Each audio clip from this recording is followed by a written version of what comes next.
Économiquement, c'était une catastrophe. C'est-à-dire que sur les OK. 30 points de vente, la plupart perdaient de l'argent. Je savais qu'ils étaient en difficulté, donc le fonds qui détenait à l'époque Wagram, donc Columbus, je sais pas, rentre en contact avec moi, et donc moi j'en parlais à mon partenaire. Il me dit: «Nicolas, je comprends rien, mais si tu me dis qu'il faut y aller, on y va, je te fais confiance, on suit». Donc on monte au capital de Columbus en tant que majoritaire, mais le fonds historique reste avec nous. Et que je trouvais que la marque était magnifique, la coquille marketing était magnifique, le travail qui avait été fait était super.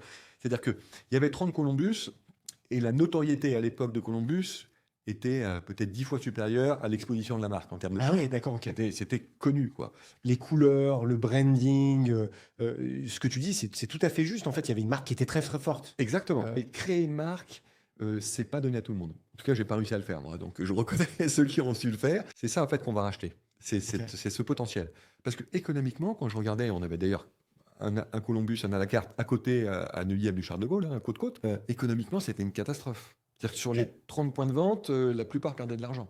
Trop petit, le loyer trop cher, la caisse à l'entrée, les clients attendaient dehors. Ils disaient: «Non, mais on rentre, c'est beau, mais souvent on est déçus». Et quand ils ressortaient, souvent on est Ah déçus. ouais.